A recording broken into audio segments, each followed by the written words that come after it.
5 फरवरी 2019 महाराष्ट्र के जलगांव के गरारी के जंगल से किसी ने पुलिस को फोन किया और बोला कि साहब यहाँ पर एक बच्चे की कटी हुई टांग है। और सबसे हैरानी की बात यह रहती है कि 2-4 दिन के बाद बच्चे का गर्दन, कपड़े, बॉडी के टुकड़े टुकड़े उस जंगल से मिलते हैं। क्या किसी तांत्रिकी विद्या के चढ़ोतरी में ये बच्चा चढ़ गया या फिर इसके पीछे कोई और ही रहस्यमयी कहानी है?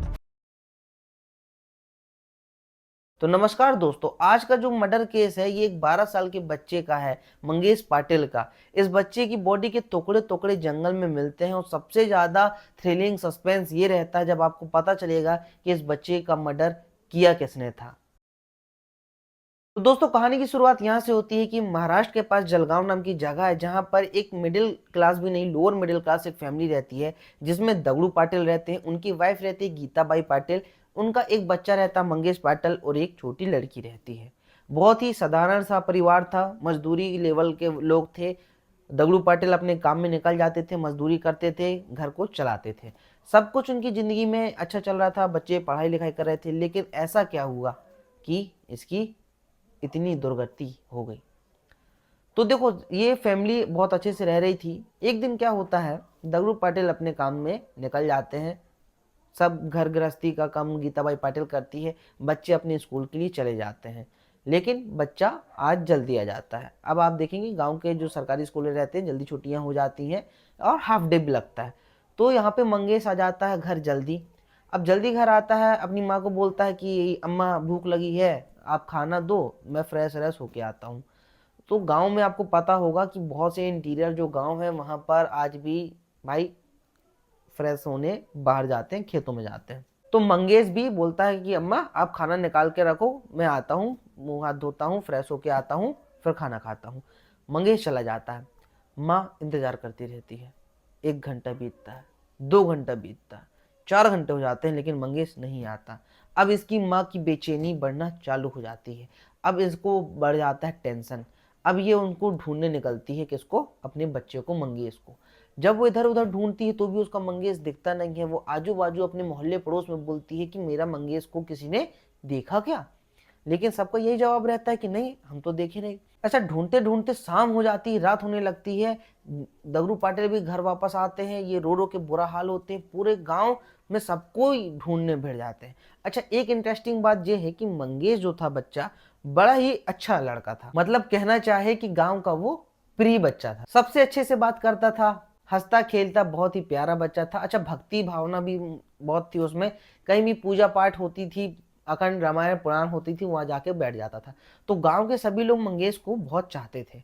तो जैसे सबको पता चलता है कि मंगेश है नहीं तो सबकी सब उसको ढूंढने के लिए लग जाते हैं। लेकिन फायदा कुछ नहीं होता। अब बहुत से लोग जो रहते हैं वो बोलते हैं कि हो सकता है किसी रिलेटिव के यहाँ चला गया हो या कहीं रास्ता भटक गया हो, सुबह तक आ जाएगा। सब लोग सुबह तक वेट करते हैं, लेकिन भाई साहब 2 फरवरी से 3 फरवरी आ जाती है, बच्चा घर लौटकर नहीं आता। तो सबने फैसला करते हैं कि अब पुलिस कंप्लेंट करना चाहिए। सब लोग जाते हैं, पुलिस कंप्लेंट करते हैं। पुलिस भी आती है, सर्च करती है, लेकिन बच्चा कहीं नहीं मिलता। ऐसे 2-3 दिन बीत जाते हैं और 5 फरवरी को पुलिस को जंगल में मिलती है एक बच्चे की कटी हुई दाएं पैर की टांग, जिसको देख के पुलिस वाले भी घबरा जाते हैं। और जैसे कि टांग दिखती है तो पूरे गांव में हड़कंप सा मच जाता है। अब उसकी माँ का और उसके परिवार का रो रो के और बुरा हाल हो चुका है, क्योंकि बच्चे की टांग मिल गई। वो भी छोटा सा बच्चा, 12 साल का ही रहा होगा। टांग देख के समझ में आ जाता है कि ये एक बच्चे की टांग है। अब गांव का माहौल इतना भयानक हो गया कि बाकी के गांव वाले अपने बच्चों को घर से निकलने नहीं दे रहे हैं, स्कूल नहीं जाने दे रहे हैं, खेलने कूदने जाने नहीं दे रहे हैं, क्योंकि सब बहुत दहशत में आ चुके हैं। फिर अचानक से सब लोगों को ये याद आता है कि भाई जो पिछला दिन था 4 फरवरी, तो 4 फरवरी को एक अमावस्या थी। तो गांव देहातों में ये चीजें बहुत ज्यादा मानी जाती है कि तंत्र विद्या, तांत्रिक गुनिया भूत वगैरह ज्यादा मानते हैं। तो सब लोगों का संदेह ये जाता है कि हो ना कोई तांत्रिक इस बच्चे को अपहरण किया और इसकी बलि वगैरह चढ़ा दिया, क्योंकि गांव देहातों में बलि बहुत तेज वायरल है। आपने सुना होगा कोई किडनी चुराने वाले लोग, मतलब कोई भी अफवाह फैल जाती है। तो अब पुलिस का भी माइंड चलता है कि हाँ यार, ये तांत्रिक लोग ऊट पटांग तो रहते हैं, ऐसा ना कर दिए हों। तो पुलिस क्या करती है, अब मामला इतना पेचीदा हो जाता है और इतना सनसनी मामला कि वहाँ के एसपी भी 50 लोगों की टीम बना देते हैं कि भैया मुझे तो ये केस सॉल्व होना ही होना चाहिए। तो अब होता ये है कि सारे तांत्रिकों को पुलिस पकड़ के लेके आती है। तो तांत्रिकों लोगों से पूछताछ होती है, कड़क शब्दों में भी पूछताछ होती है, लेकिन तांत्रिकों लोगों का ये जवाब रहता है कि साहब हमने नहीं किया है। अब यहाँ का केस और उलझ चुका है, तांत्रिक लोग भी मना कर रहे हैं, कोई सबूत नहीं मिल रहा है, गांव में कोई सीसीटीवी वगैरह नहीं है। सब पुलिस सर्च करे तो करे कैसे? अब पुलिस अपने जो डॉग रहते हैं, इनके ट्रेनिंग वाले डॉग रहते हैं, ये उसका इस्तेमाल करते हैं। डॉग जंगल जाते हैं, सूंघते हैं, सब पूरे गांव में घुमाते हैं और डॉग वापस घर में आके रुक जाते हैं। लेकिन पुलिस वाले इतना ध्यान नहीं देते कि घर में ही तो रुके हैं, तो घर के आस आके वो भौंकना वगैरह बंद कर देते हैं। सिलसिला यही चलता रहता है। 2 फरवरी का गुमा बच्चा, 5 फरवरी को उसकी टांग मिली और अब आ जाती है 13 फरवरी। मतलब घटना को लगभग 10-11 दिन हो गए। 13 फरवरी को जंगल में किसी बच्चे की गर्दन, कटे हुए हाथ, कटा हुआ पेट, कपड़े, ये सब मिलते हैं। अब ये घटना के बाद पूरे गांव में और दहशत का माहौल आ जाता है। पुलिस भी और ज्यादा गुस्से में आ जाती है, घर वालों का रो रो के बुरा हाल होता है और बॉडी पहचान में आ जाती है, कपड़े से भी, गर्दन से भी। बॉडी भी बहुत बुरी तरीके से, आप समझ सकते हैं, सड़ गई रही। इतना हो चुका है कि अब गांव में इतनी दहशत और इतना प्रेशर पुलिस प्रशासन पर भी कि इस केस को सॉल्व किया जाए। अब पुलिस वाले फैमिली वालों से और इनके रिश्तेदारों से पूछताछ करना चालू करती है, सभी को शक के घेरे में लेके आती है। अपने जो इनके मुखबर रहते हैं उनसे पता लगाती है कि इनके घर का बैकग्राउंड क्या कैसा है। तो पुलिस को एक बहुत महत्वपूर्ण बात पता चलती है कि एक ऐसा लड़का है जो कि ये दगड़ू पाटिल के घर में आना जाना इसका बहुत ज्यादा है। और खास बात यह है कि जब दगड़ू पाटिल घर में नहीं रहता तभी ये व्यक्ति इनके घर में आना जाना करता है। तो पुलिस उसको पकड़ती है, हवालात में लेके आती है, खींच के उससे सवाल जवाब करती है। तो पुलिस को एक चीज पता चलती है कि ये दगड़ू पाटिल का भांजा है, समाधान पाटिल। तो समाधान पाटिल जो है ये इसके मामा लगते हैं दगड़ू पाटिल। ये दगड़ू पाटिल और गीताबाई पाटिल का भांजा है। तो पुलिस थोड़ी सी नरम हो जाती है वहां पर कि चलो ये भांजा ही है, इससे क्या ही पूछताछ करेंगे, थोड़ा बहुत नॉर्मल पूछताछ करते हैं। लेकिन पुलिस लास्ट में एक ऐसा ट्रिक अपनाती है जिससे सारा किस्सा खेल क्लियर हो जाता है।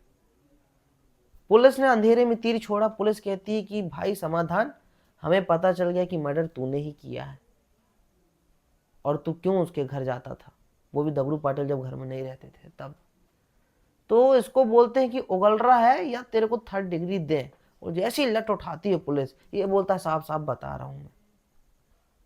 तो ये बात बताता है कि जो मेरी मामी है गीताबाई पाटिल, उसका और मेरा अवैध संबंध है। जी हाँ दोस्तों, मामी और भांजे का अवैध संबंध, कलयुग है क्या कहते हैं। तो दगड़ू पाटिल जैसे अपने काम धाम के लिए निकल जाता था, ये उसके घर जाता था और अपनी मामी के साथ अवैध संबंध, शारीरिक संबंध बनाते थे।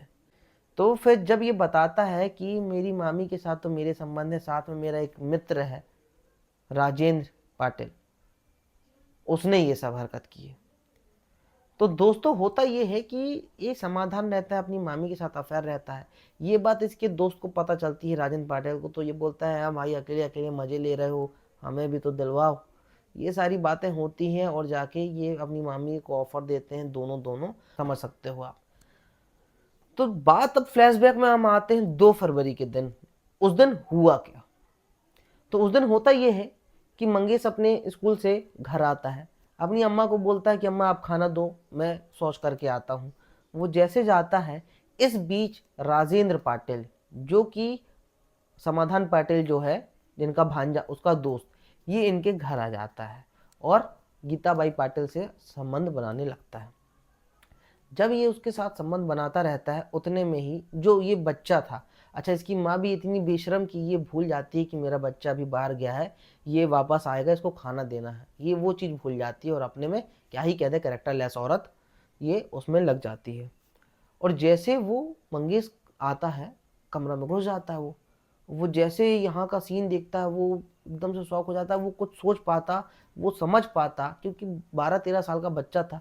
उससे पहले राजेंद्र पाटिल ने बाजू में रखी लकड़ी को, लठ को उठाया और उसके सिर में इतनी जोर से मारा कि उसके सिर से वहीं ब्लीडिंग होने लगी और वो वहीं झटके लेके बेहोश हो गया। ये देख के गीताबाई पाटिल डरी नहीं डरी, ये तो उसी की बात है, ठीक है। इसके बाद ये वहां पे बच्चा मर गया। एक माँ के शारीरिक संबंध के चक्कर में एक बच्चा मर गया इनका। अब ये क्या करें, ये लगाते हैं फोन किसको, समाधान को, इसके दोस्त को, यानी कि इसके भांजे को, गीताबाई। ये आते हैं, तीनों मिलके प्लान बनाते हैं कि ठंड, फरवरी चल रही है, ठंड का टाइम है, शाम टाइम गांव में वैसे भी सब सो जाएंगे, और दगड़ू पाटिल के आने के पहले हम इसकी बॉडी के टुकड़े टुकड़े करते हैं और एक बोरे में रख के जंगल में फेंक आते हैं। जंगली जानवर खा जाएंगे, गांव वाले को यही लगेगा कि जंगली जानवर ने इसका शिकार कर दिया। ये वो माँ है जो एक अनजान आदमी और अपना भांजा इसके साथ मिलके अपनी ही औलाद, अपने ही खून, अपने ही बच्चे के टुकड़े कर रही है। ये माता है कि कुमाता है, क्या ही कह दूं मैं। खैर, हम आते हैं कहानी में, और ये ऐसे टुकड़े करके अपनी बॉडी को फेंक देते हैं।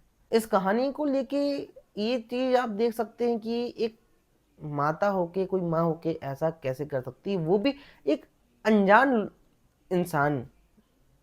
तुम्हारे भांजे का दोस्त, भांजे के साथ शारीरिक संबंध बनाना, उसके दोस्त के साथ बनाना, अरे आप जो भी करना था करे।